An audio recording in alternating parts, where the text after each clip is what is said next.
Coolio, coolio. So, let's get started on section 3.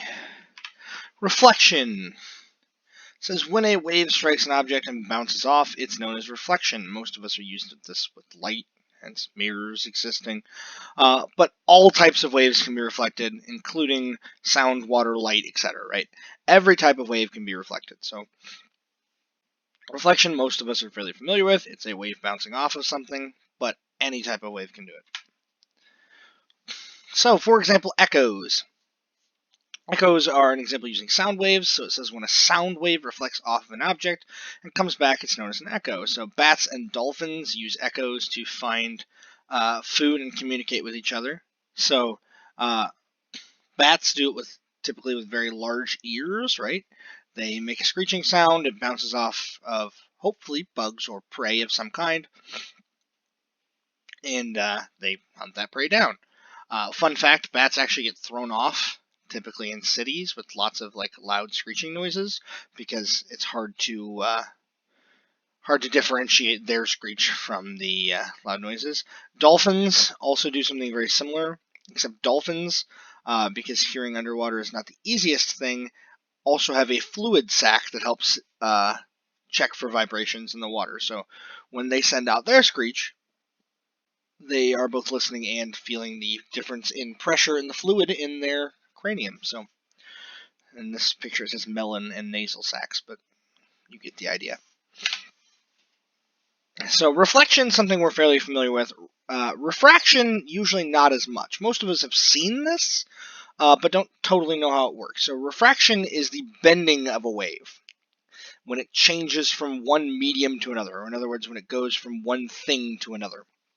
So, like air to water, or air to jello, or jello to water, or oil to water, or water to oil, etc. Right?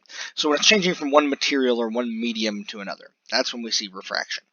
And what that is the bending of light. So an example of this would be a straw in a glass of water. We've probably all tried this at some point in our lives, right? If you put the straw in the glass and you look at it from the side, typically you see that it looks like the straw is bent, and that's because water has a different density than air, and because of this, light travels at a different speed in water than it does in air. We mentioned earlier that sound waves were faster in more dense materials because the particles could bump into each other more. This is a similar idea, right? The light is going to bend because it travels faster in one material than the other. So it says that's why when you're spearfishing, or I guess bow fishing also works the same way, you have to predict the location of the fish. You can't just jab straight, or typically your spear misses. So. Diffraction. So refraction is the bending of light when it's changing mediums. Diffraction is the bending of light around something. So we're not actually changing mediums. This could all be in air, or all in water, or all in whatever material our wave is in. But the object doesn't give the wave a direct path, and that makes it have to bend around the object. So, example, light bending around a ball. Maybe that on a large scale if you've ever seen an eclipse, right? Remember a couple years ago the eclipse was a big deal.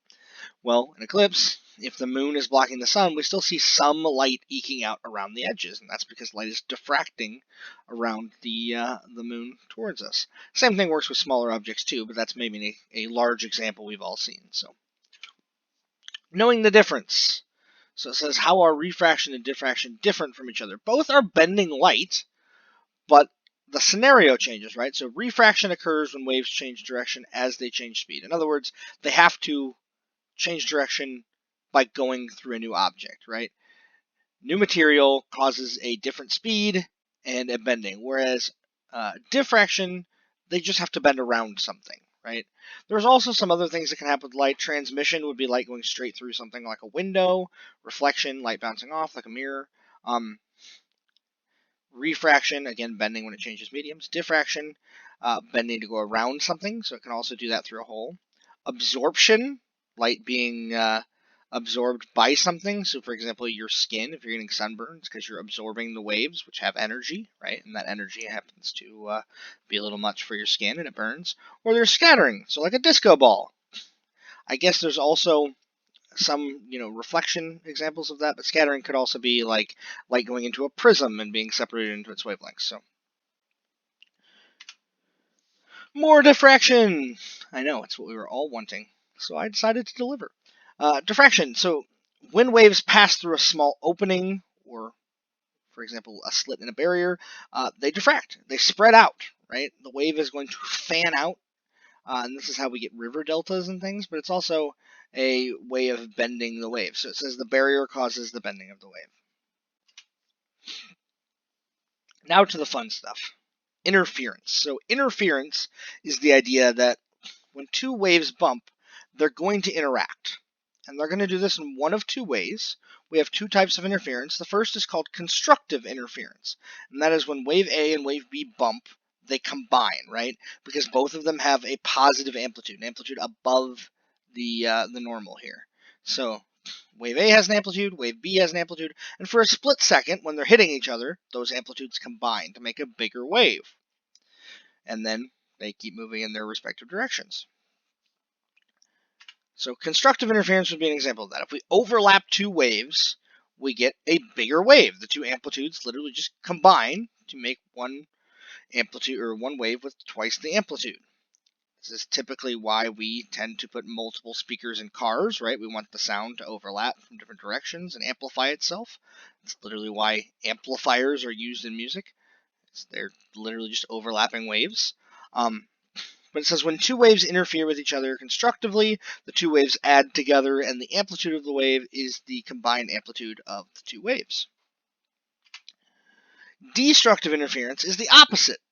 So when destructive interference occurs, you're putting opposite waves together, so things with opposite amplitudes, and when you do that, they cancel each other out. So the amplitude of the new wave is the difference between the two waves. Now, typically they're not going to perfectly cancel each other out, but usually it's going to greatly deaden a wave. So another example of that, listening to music. If you're listening to music, if you get I think they're called the AirPods Pros, the new AirPods, they have active noise canceling, right? Bose has also had active noise canceling headphones for years. And all that's doing is it's got a microphone on the outside of the headphones that's listening for noise in your environment and then creating an opposite wavelength to try and cancel that noise out so that all you hear is what's in the headphones and not, all of the jackhammering and airplane noise and all the things around you. Hopefully no one's jackhammering on an airplane. Those would be two separate scenarios. All right, standing waves. Another special type of wave is called a standing wave. And basically what that is, it's a wave where the wavelength and amplitude are, it's when waves equal in wavelength and amplitude travel in opposite directions. Or you could think of it as the wave bouncing back and forth.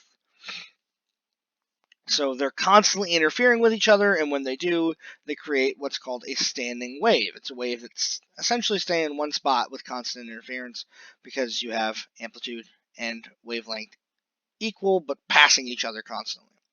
So a good example of this would be a string pluck or a rubber band pluck, if you've ever heard that twang on a rubber band, or guitar strings, right? The whole point of playing a string instrument is to get a standing wave. You want that constant moving back and forth, and that's what's making your sound. So, standing waves.